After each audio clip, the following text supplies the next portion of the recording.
Hi friends, అస్సలాము అలైకుం, నమస్తే. అందరూ ఎలా ఉన్నారు? Welcome to my YouTube channel Begums kitchen. Already మీరు థంబ్నెయిల్ చూసే ఉంటారు. సో ఈరోజు మనం చేయబోతున్నాం మినీ వెజ్ థాలీ. ముందుగా మనం బెండకాయ వేపుడు చేసేసుకుందాం పదండి. ముందు బెండకాయల్ని బాగా వాష్ చేసి కట్ చేసుకుందాం.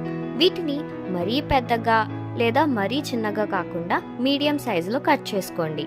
బెండకాయ వేపుడు కోసం నేను 2 ఉల్లిపాయలు 4 పచ్చిమిరపకాయలని తీసుకున్నాను. వీటిని బాగా కట్ చేసేసుకుందాం. ఇప్పుడు ఒక బౌల్లో కొన్ని జీరా, ఆవాలు, కరివేపాకుని కూడా తీసుకుందాం. ఇప్పుడు స్టవ్ ఆన్ చేసి కడాయి పెట్టుకొని కొంచెం ఆయిల్ని వేసుకుందాం. ఆయిల్ హీట్ అయ్యాక బౌల్లో వేసుకున్న దినుసుల్ని యాడ్ చేసి ఒకసారి కలిపి మనం కట్ చేసి ఉంచుకున్న ఆనియన్స్ని, పచ్చిమిరపకాయలని కూడా వేసుకొని ఒకసారి కలుపుకుందాం. ఇప్పుడు దీనిలో టేస్ట్కి సరిపడా ఉప్పు, 1 టేబుల్ స్పూన్ హల్దీ వేసుకొని బాగా కలుపుకుందాం. వేపుడికి ఆనియన్స్ ఎక్కువ మగ్గాల్సిన అవసరం లేదు. మసాలాలు కూడా వేగిపోయాక మనం కట్ చేసి ఉంచుకున్న బెండకాయ ముక్కల్ని కూడా దీంట్లో యాడ్ చేసి బాగా కలుపుకుందాం.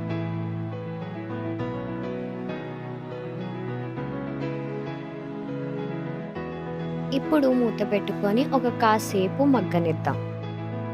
మధ్య మధ్యలో ఇలా మూత విప్పి ఒకసారి బాగా కలుపుకుంటూ ఉండండి. దీనివల్ల ముక్కలు బాగా వేగుతాయి. ఇలా ముక్కలు బాగా వేగేంత వరకు ఉంచుకుంటే చాలు. మన బెండకాయ వేపుడు ఈజ్ రెడీ. ఇప్పుడు మన నెక్స్ట్ ఐటెం పప్పుని కూడా తయారు చేసేసుకుందాం పదండి. దీనికోసం నేను కందిపప్పుని తీసుకున్నాను.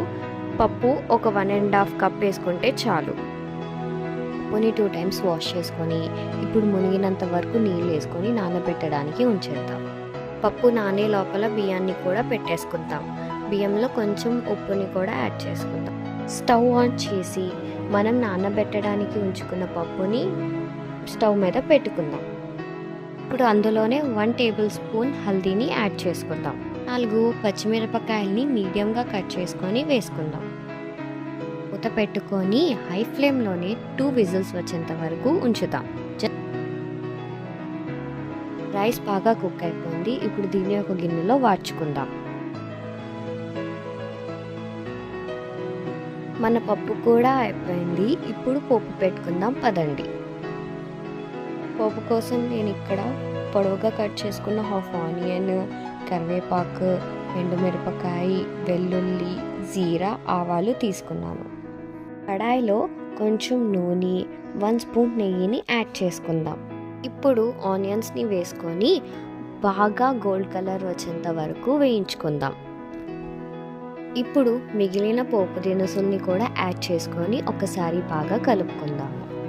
బాగా కలిపిన తర్వాత మనం పక్కన ఉంచుకున్న పప్పుని దీంట్లో యాడ్ చేసుకుందాం. టేస్ట్కి తగినంత సాల్ట్ వేసుకొని ఒకసారి కలుపుకుంటే చాలు.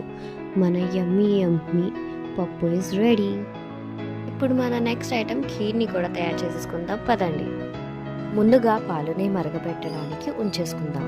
పాలు మరిగే లోపలే ఇంకో కడాయి పెట్టుకొని కొంచెం నెయ్యిని యాడ్ చేసుకుందాం.